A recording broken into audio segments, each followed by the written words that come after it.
Assalamualaikum warahmatullahi wabarakatuh. Selamat pagi. Berjumpa kembali dengan saya dalam pembelajaran fisika. Baiklah, seperti kita ketahui bahwa wabah virus corona telah melanda hampir seluruh wilayah di dunia termasuk di Indonesia. Dan ini memaksa pemerintah untuk mengambil kebijakan melaksanakan pembelajaran secara daring. Semoga video pembelajaran ini dapat mengganti atau mengobati kerinduan kita akan tatap muka di sekolah. Baik, anak-anakku sekalian, pada kesempatan kali ini kita akan membahas tentang listrik arus searah. Pembahasan mengenai listrik secara umum dibagi menjadi dua. Yang pertama, listrik statis.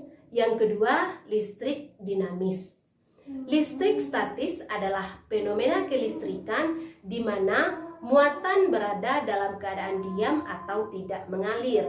Atau dengan bahasa sederhana, listrik statis adalah listrik yang diam.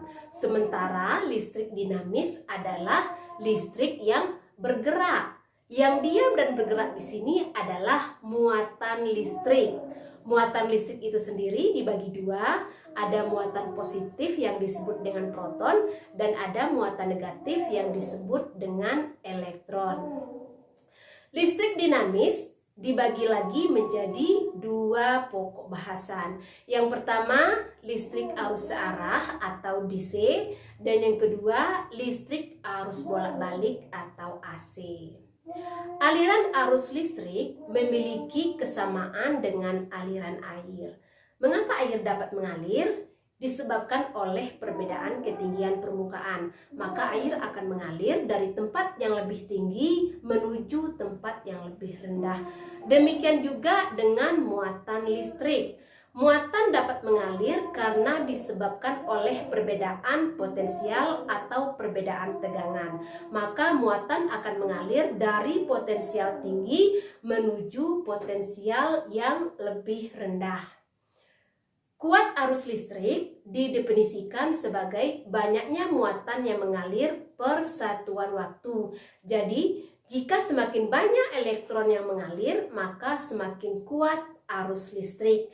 Sementara itu, untuk arahnya, arah arus disepakati sebagai arah dari gerakan muatan positif. Maka arah arus adalah dari kutub positif menuju kutub negatif. Secara matematik, kuat arus dirumuskan dengan I sama dengan Q per T. I adalah kuat arus dalam satuan ampere, Q adalah muatan dalam satuan kolom, dan T adalah waktu dalam satuan sekon. Perhatikan contoh soal berikut. Diketahui di sana adalah muatan 2,4 kolom dan waktu 2 menit.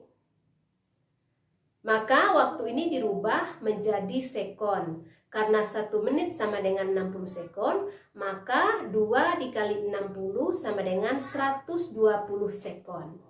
Masukkan semua besaran yang diketahui. I sama dengan Q per T, maka sama dengan 2,4 per 120. Maka kita dapatkan hasilnya. Kemudian, untuk kuat arus juga dapat kita lakukan pengukuran secara langsung dengan menggunakan alat yang disebut ampermeter atau basic meter. Caranya, ampermeter kita rangkai secara seri dengan sumber listrik atau sumber tegangan. Nah, hasil pengukuran yang didapat adalah hasil dari skala yang ditunjuk pada alat dibagi dengan skala maksimum dikali dengan batas ukur alat. Perhatikan contoh soal berikut. Sebuah ampermeter di mana skala yang ditunjuk atau yang terbaca adalah 75, kemudian skala maksimumnya 100 dan alat ukur mempunyai batas ukur 0,5. Maka hasil pengukuran sama dengan 75 per 100 dikali 0,5, maka kita dapatkan hasilnya. Kemudian untuk beda potensial atau tegangan juga dapat kita ukur dengan menggunakan alat. namanya voltmeter atau bisa juga dengan menggunakan basic meter. Hanya saja di sini terdapat sedikit perbedaan. Jika ampermeter tadi dirangkai secara seri, maka kali ini voltmeter dirangkai secara paralel dengan sumber tegangan atau dengan alat listrik yang akan kita ukur tegangannya. Demikianlah pembelajaran kita pada hari ini. Jika ada pertanyaan dapat disampaikan dalam forum diskusi. Semoga bermanfaat bagi kita semua dan sampai bertemu pada pertemuan berikutnya. Saya tutup. Wassalamualaikum warahmatullahi wabarakatuh.